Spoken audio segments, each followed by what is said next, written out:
damai sejahtera di antara orang yang berkenan kepadanya. Amin. Sudah ada damai pagi ini, saudara. Amin. Sudah. Kita baca dulu firman Tuhan. Jangan saya sudah mau ngomong terlalu banyak itu ya. Firman Tuhan pagi ini judulnya Peace upon you. Damai sejahtera ada padamu. Lukas 1 ayat 67 sampai 79. Oke. Kita akan baca bersama-sama saudara-saudara. Lukas 1 ayat 67 sampai 79 ini adalah bagian sebelum Yesus dilahirkan. So ini merupakan pendahuluan. Biasanya saudara-saudara kalau kita membaca buku di bagian awal pendahuluan itu akan menjelaskan mau ke arah mana. Maunya mau kemana. Mengapa Yesus mesti dilahirkan dan seterusnya tentang keselamatan itu sebenarnya backgroundnya apa ada di dalam ayat-ayat ini. Mari kita fokus dulu bersama-sama di Lukas pasal 1 ayat 67 sampai 79 kita akan baca bersama-sama. 1, 2, 3. Dan Zakaria ayahnya penuh dengan Roh Kudus lalu bernubuat katanya, terpujilah Tuhan Allah Israel, sebab ia melawat umatnya dan membawa kelepasan baginya. Ia menumbuhkan sebuah tanduk keselamatan bagi kita di dalam keturunan Daud hambanya itu. Seperti yang telah difirmankannya sejak purbakala oleh mulut nabi-nabinya yang kudus. Untuk melepaskan kita dari musuh-musuh kita dan dari tangan semua orang yang membenci kita. Untuk menunjukkan rahmat-Nya kepada nenek moyang kita dan mengingat akan perjanjiannya yang kudus, yaitu sumpah yang diucapkannya kepada Abraham, bapa leluhur kita. Bahwa ia mengaruniai kita supaya kita terlepas dari tangan musuh, dapat beribadah kepadanya tanpa takut, dalam kekudusan dan kebenaran di hadapannya seumur hidup kita. Dan engkau, hai anakku, akan disebut Nabi Allah yang Maha Tinggi, karena engkau akan berjalan mendahului Tuhan untuk mempersiapkan jalan baginya, untuk memberikan kepada umatnya pengertian akan keselamatan yang berdasarkan pengampunan dosa-dosa mereka oleh rahmat dan belas kasihan dari Allah kita, dengan mana ia akan melawat kita surya pagi dari tempat yang tinggi untuk menyinari mereka yang diam dalam kegelapan dan dalam naungan maut, untuk mengarahkan kaki kita kepada jalan damai sejahtera. Sejauh ini saudara mulai paham ke arah mana kisah Natal itu sendiri ketika dinubuatkan oleh Nabi Zakaria. Amin. Nabi Zakaria ini saudara-saudara dia sedang menubuatkan tentang anaknya, tetapi bukan hanya tentang anaknya, tetapi tentang kedatangan Yesus itu sendiri. Mereka pada waktu itu benar-benar berada dalam situasi di mana bangsa Israel berada dalam kegelapan dan mereka menantikan Mesias yang akan melepaskan mereka, kurang lebih seperti itu. Jadi mereka merasa mereka berhak mendapatkan Mesias karena mereka telah mengalami penderitaan dan pergumulan yang sangat panjang.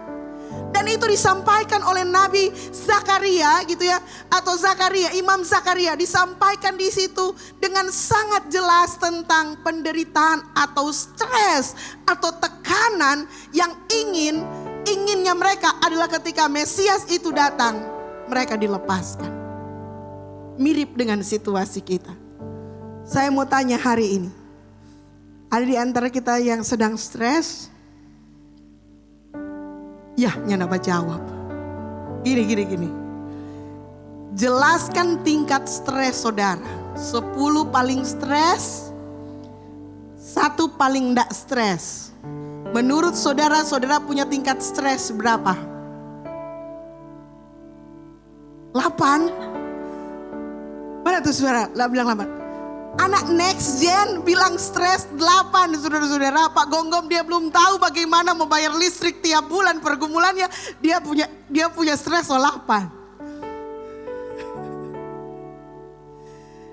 Dia belum bergumul memikirkan pampers. Tadi malam saudara Russell nginap di rumah, ternyata pampersnya habis gitu ya. Jadi saya beli pampers dan saya kaget, ternyata pampers anak sekarang gak semurah pampers anak saya dulu gitu ya, 20 tahun lalu. Wow, it's so expensive. Kalian belum memikirkan beli pampers. So 8 DP tingkat stres. Berapa Robi? So malu dia mau jawab.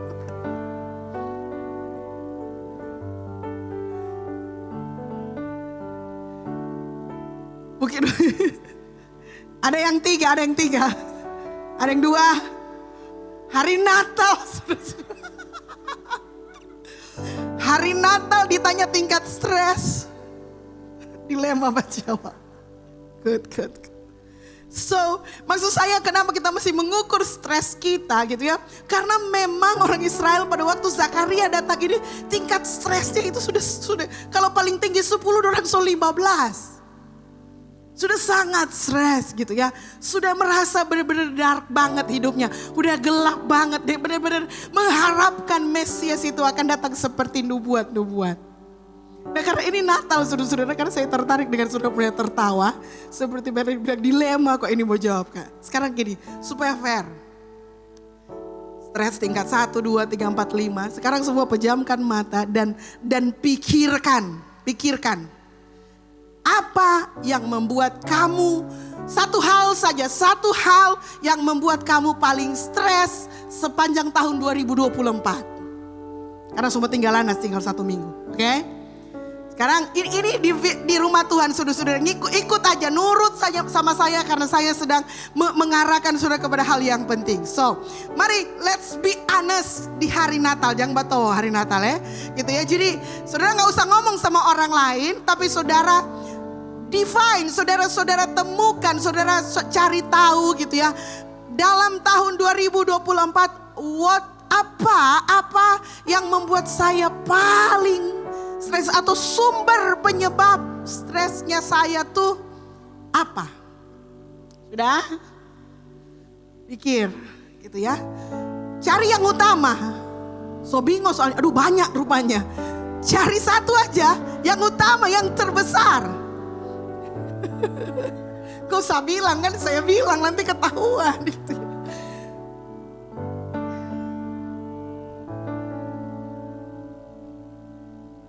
Sudah? So banyak.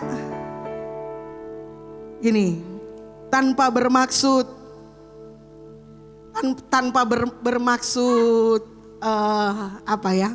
jadi dukun. Tapi saya bisa menyimpulkan apa yang membuat saudara paling stres. Nomor 1, ada kemungkinan besar itu berbicara soal lokasi. Sebuah tempat, aduh stres. Sebuah tempat itu bisa masih jadi kontraktor. Aduh Tuhan, resolusi tahun lalu belum berhasil. Atau saudara sementara membangun rumah tapi saudara habis doi mau selesai itu rumah. Atau saudara sudah mulai mencicil rumah dan saudara mulai besar tagihan dan saudara mulai berat menyicilnya. It's okay, it's a place gitu ya. Atau juga yang kedua bisa jadi ada problem antara internal family. Gitu ya. Masalah tadi, masalah uang, masalah pekerjaan, masalah jenis-jenis masalah. You sebutkan kategorinya problem.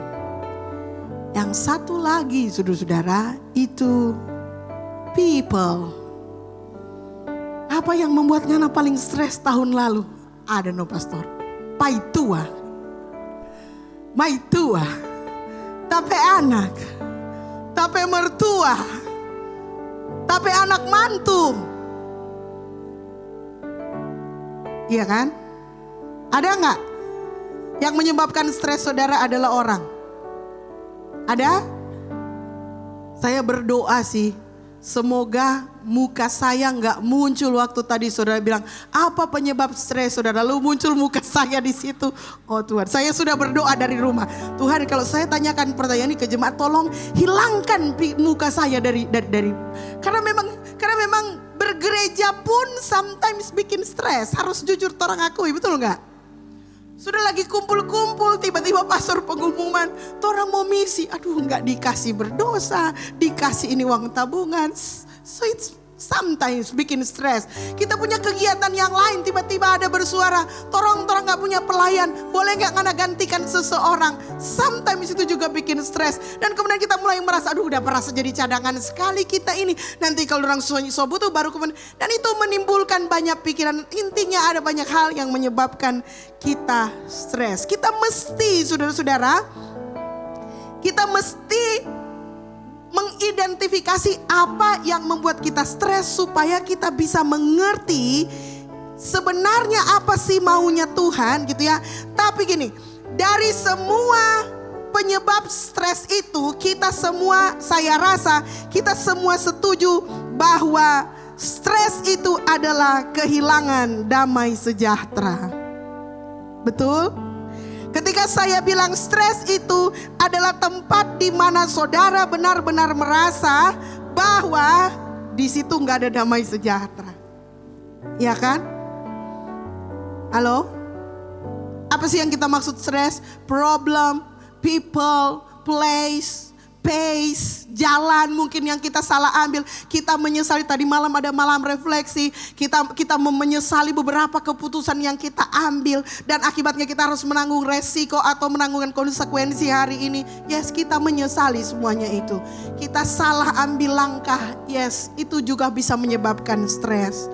Dan saudara-saudara, ketika kita kehilangan damai sejahtera, akibat semuanya itu makin kita kehilangan damai sejahtera, makin kita akan mengalami hidup yang berantakan dan tidak terduga. Itulah yang membuat kita tertekan. Mengapa damai sejahtera begitu sulit ditemukan, saudara-saudara? Dalam perjalanan iman kita, mengapa damai sejahtera seolah sulit ditemukan? Bagaimana kita berjalan menuju damai sejahtera itu? Si Zakaria menjelaskan di dalam ayat-ayat di bagian awal bahwa mereka berharap supaya Tuhan menjauhkan mereka dari musuh-musuhnya.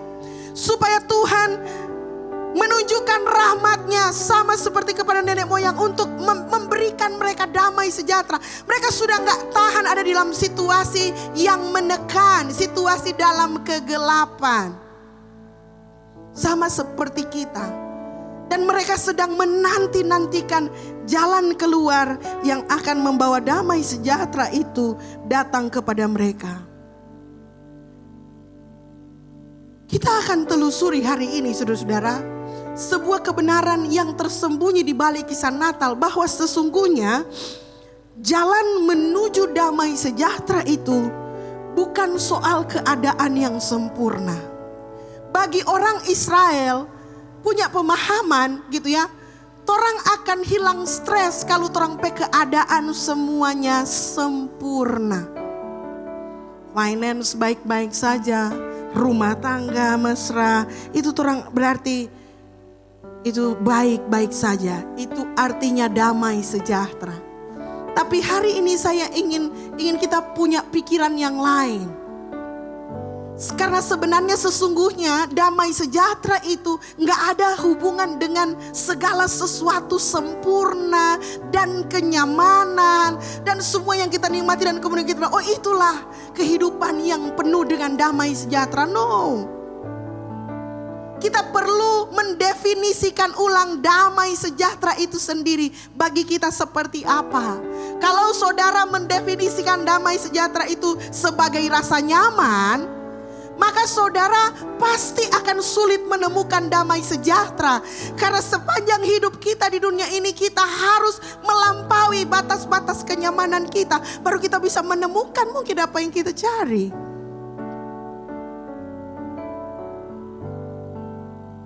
Mengapa saya tanya? Coba definisikan Sumber stresmu apa? Karena seringkali kita salah dalam mengidentifikasikan, dalam mengenali apa sumber stres kita. Akibatnya kita menyalahkan orang lain, kita menyalahkan situasi, kita menyalahkan penyakit, kita menyalahkan masalah-masalah eksternal yang terjadi di luar kita. Lahirlah sindrom kucing. Saudara tahu sindrom kucing gitu ya? Kucing gak ada salah, tiba-tiba dia ditendang. Karena kita sering mencari apa yang salah. Dalam perjalanan kita mencari damai sejahtera gitu, kita gagal menemukan apa damai sejahtera itu karena kita gagal mengidentifikasi sumber stres kita sejak awal. Yesaya 26 ayat 3 berkata begini. Yang hatinya teguh kau jagai dengan damai sejahtera, sebab kepadamulah ia percaya. Ulang, yang hatinya teguh kau jagai dengan damai sejahtera, sebab kepadamulah ia percaya. Saudara-saudara, catat baik-baik, kita tidak boleh meletakkan damai sejahtera kita kepada orang lain, kepada person, kepada place, kepada tempat. Saya termasuk orang yang sering banyak travel. Dan saya suka travel. Saya melihat banyak tempat-tempat yang indah yang ada di Indonesia.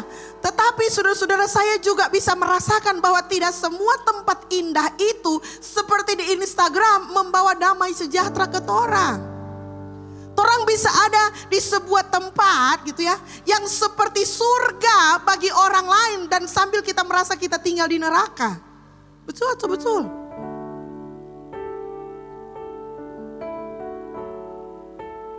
Kami rumah di dekat Citraland, di dekat patung Big Ben dan Tuhan Yesus. Setiap kali masa liburan itu banyak orang parkir di situ hanya untuk sekedar foto dengan patung Tuhan Yesus. Bagi mereka that's so beautiful. Buat kita hari-hari tinggal di situ sampai orang sondak rasa di situ kok ada patung Tuhan Yesus memberkati. Kita bisa berada di sebuah tempat sambil kehilangan damai sejahtera. Atau mungkin saudara berpikir bahwa sumber damai sejahtera kita adalah orang yang menyayangi kita, suami atau istri kita. Saya mau kasih tahu pagi ini saudara-saudara, mohon maaf jujur, nggak boleh, nggak. Bahkan kebanyakan damai sejahtera kita hilang gara-gara orang berhubungan dengan pasangan yang nggak beres, betul atau betul? Mungkin kalau saya bertanya jujur, siapa yang menyesal menikah, akan ada yang angkat tangan, cuma saya nggak suruh, gitu ya. Dan selama menjalani pernikahan, saudara menyesali keputusan saudara yang salah karena menikah dengan seorang dan saudara menghabiskan sisa hidup saudara untuk komplain, mengeluh dan lain-lain sebagainya. Makin berantakanlah hidup, makin kehilanganlah, makin hilanglah damai sejahtera itu. Karena kita suka mencari damai sejahtera dalam diri person orang yang kita pikir baik sama kita. No, you're not gonna find it. Kamu tidak akan mendapatkan itu dalam diri orang. Semua manusia punya kecenderungan dan kemampuan untuk menyakiti orang lain bahkan tanpa disadari. Halo? Salah kalau saudara mengharapkan orang lain yang akan memberikan damai sejahtera dalam hidup. Saudara mencarinya di tempat yang salah. Kalau saya tanya jujur gitu ya, kalau ini saya pribadi saudara-saudara, kalau hidup saya ini, saya orangnya suka yang sempurna sebenarnya. Kalau saudara hidup lama bersama dengan saya, saudara pasti akan mengenali saya sebagai orang, terutama dalam pelayanan, saya suka semuanya sempurna. Dan justru ketika saya mulai menuntut kesempurnaan, saya menyadari disitulah saya kehilangan damai sejahtera saya. Karena ketika saya mulai menuntut kesempurnaan gitu ya, dan meletakkan damai sejahtera saya kepada situasi yang baik, sesuatu situasi yang hebat, maka ketika situasinya gak hebat, damai sejahtera saya hilang. Berapa banyak itu terjadi kepada saudara-saudara sekalian?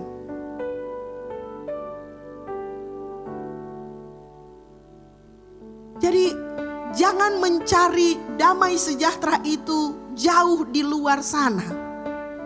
Bagaimana kalau saudara mulai mencari damai sejahtera itu di dalam saudara? Bilang amin. Stop mencari jalan damai sejahtera di luar. Karena kemungkinan jalan damai sejahtera itu enggak di luar. Jalan damai sejahteranya ada di dalam. Saya paham saya enggak boleh khotbah panjang. Jadi saya mau saudara lihat apa yang dinyatakan oleh Zakaria gitu ya. Ulang kita baca, saya akan baca untuk saudara-saudara. Ia mengaruniai kita supaya kita terlepas dari tangan musuh. Dapat beribadah kepadanya tanpa takut dalam kekudusan dan kebenaran di hadapannya seumur hidup kita. Dan hai engkau, ini si anaknya dia, si Yohanes gitu ya. Yohanes akan disebut Nabi Allah karena akan berjalan mendahului Tuhan untuk mempersiapkan. Kita sudah tahu itu. Dan untuk memberikan kepada umatnya pengertian akan keselamatan yang berdasarkan pengampunan dosa-dosa mereka. Dan rahmat dan belas kasihan dari Allah kita dengan mana ia akan melawat kita. Sampai di sini saudara-saudara, Zakaria masih berharap bahwa mereka harus mencari damai sejahtera itu. Mereka harus menanti. Mereka harus waiting on it. Mereka harus menunggu damai sejahtera itu datang. Tapi saudara-saudara, kalimat yang terakhir saudara perhatikan. Surya pagi dari tempat yang tinggi. Untuk menyinari mereka yang apa saudara-saudara? Yang diam dalam kegelapan, untuk mengarahkan kaki kita kepada jalan damai sejahtera. This is good point, saudara. Ini poin Natal kita, saudara-saudara. Untuk menyinari mereka yang diam dalam kegelapan. What is the point? Bukan ngana tuh mau keluar mau cari damai sejahtera. Natal itu damai sejahtera mau datang pangana di tempatmu yang paling gelap. Beda. Oh gak ada amin ya saudara-saudara. Ini good point saudara-saudara. Ini poin yang bagus sekali poin ini. Menyinari mereka yang diam dalam. Jadi saya sangat yakin saudara-saudara, daripada kita berusaha datang kepada Tuhan mencari damai sejahtera dengan menunjukkan performa kita, mungkin lebih baik kita mengidentifikasi apa kelemahan kita, apa kekurangan kita, apa saja kebodohan kita, apa saja kekerashatian kita, apa saja kesombongan kita, apa saja yang menghancurkan kita. Dan membiarkan sang surya itu, sinar itu datang dan masuk di dalam kelemahan kita. Enak mana saudara-saudara? Gampang. Amin, terima kasih untuk amin itu. Saya menunggu amin yang spontan.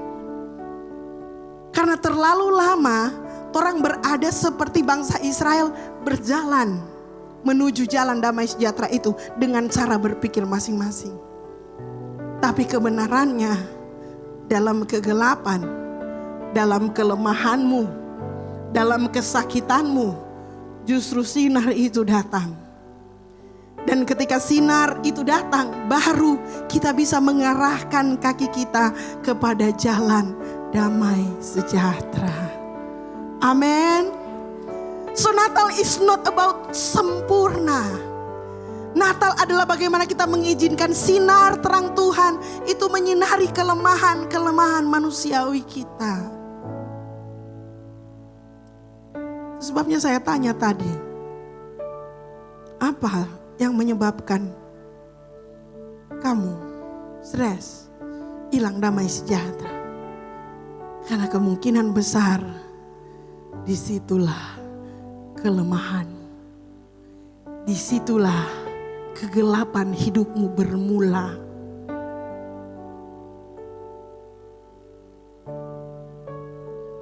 Beberapa kali saya konseling pasangan pernikahan saudara-saudara yang ingin segera bubar dari pernikahan. Beberapa tanya, Pastor Melan enggak pernah masalah dengan Pak Gil? Ada masa enggak pernah masalah? Sekalipun rumah tangga hamba Tuhan, sometimes ada pergumulan, banyak malah pergumulannya. Cuma jemaat aja yang gak tahu. Terus gimana kok kelihatannya gak ada masalah? Karena saya bilang, karena sumber damai sejahtera saya, mohon maaf walaupun suami saya itu suami yang paling baik, memenuhi kebutuhan saya dan semuanya. Tapi saya tidak pernah mau menyerahkan damai sejahtera saya, sumber damai sejahtera saya kepada dia. Tapi sumber damai sejahtera saya adalah kepada dia yang menyinari hati saya.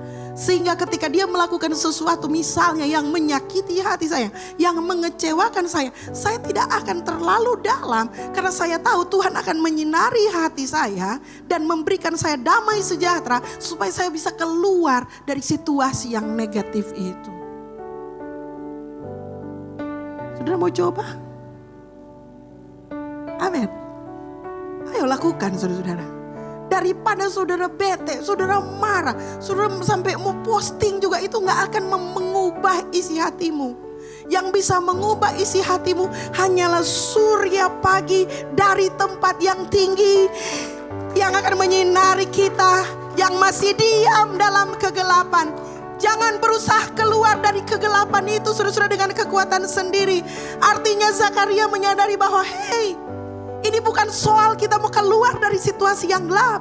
Tapi ini bagaimana kita membiarkan Tuhan menyinari bagian-bagian hidup kita yang masih gelap.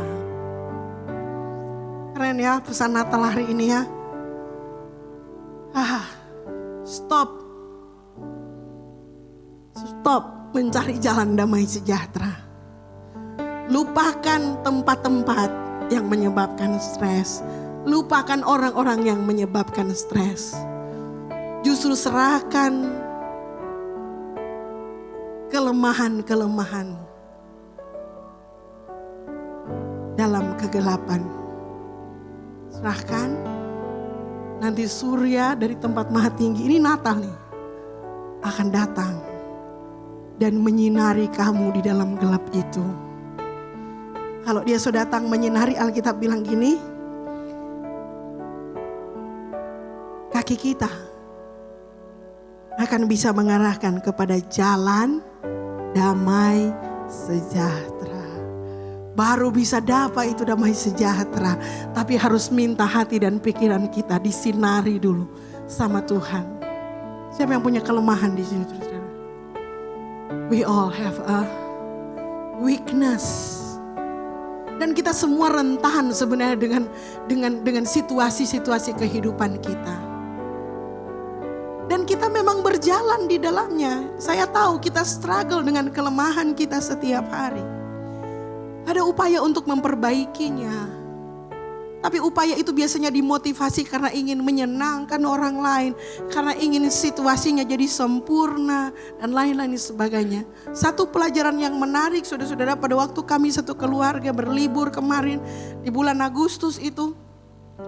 Ketika mau berangkat saudara-saudara, keluarga saya itu berasal dari papa dominan, mama dominan. Saudara bayangkan mamanya pengkhotbah. 4 anak perempuan dibesarkan dengan atmosfer yang berani mengutarakan pendapat, independen, mandiri, kemandirian. Kalau kita nggak berhati-hati saudara-saudara, maka pasti akan ada peperangan terjadi. Karena kita sudah lama nggak tinggal sama-sama, dan ini kita mau tinggal sama-sama dalam satu mobil. Dan saya sendiri, bukan cuma saya kira seluruh keluarga menyadari kelemahan kita adalah tidak ada sumbu saudara-saudara. Sumbu pendek semua, pendek sekali, cepat sekali. Kadang cepat sekali, sebegitu spontannya, kadang cuma ngomong sederhana sudah bisa menyinggung yang lain. Mungkin salah nada aja itu sudah menyakiti yang lain. Sehingga saya berdoa supaya di tengah-tengah situasi yang dalam menurut saya versi saya gelap itu, sinar terang Tuhan datang dan menerangi hati kami masing-masing. Jadi saya merasakan itu pekerjaan Tuhan yang luar biasa. Mulai dari suami saya dan anak-anak saya. Sehingga perjalanan kami 14 hari itu, kalaupun ada konflik itu sangat kecil sekali. berhasil diredam. Bukan karena kita menyangkali kelemahan-kelemahan kami. Justru karena kami menyadari kami lemah dan kami meminta Tuhan menyinari, sehingga kami boleh melewati proses itu dengan membawa sukacita dan kemenangan. Amin. Yang sama bisa terjadi dalam hidup saudara. I know keluarga kita gak sempurna. Suami atau istri kita juga gak sempurna. Walaupun mereka selalu juga ada usaha untuk menjadi sempurna. Jangan, gak perlu saudara mencari yang di luar. Kita mulai gali lebih dalam dan izinkan justru Tuhan menemukan kelemahan-kelemahan kita. Kalau setiap kita berhasil mengidentifikasi kelemahan kita dan mengizinkan Tuhan menyinari kelemahan-kelemahan kita, maka kita bisa keluar dari situ dan berjalan dalam damai sejahtera. Saya bisa membayangkan apa yang terjadi dalam keluarga itu kalau semua masing-masing embrace mereka punya weakness, mereka punya menerima kekurangan mereka dan membiarkan Tuhan menyinari mereka di dalam kegelapan kelemahan-kelemahan mereka. Gak akan ada berani yang sombong. Karena dia menyadari bahwa dia diselamatkan karena kasih karunia Tuhan. Karena dia bisa diterangi karena kasih karunia Tuhan.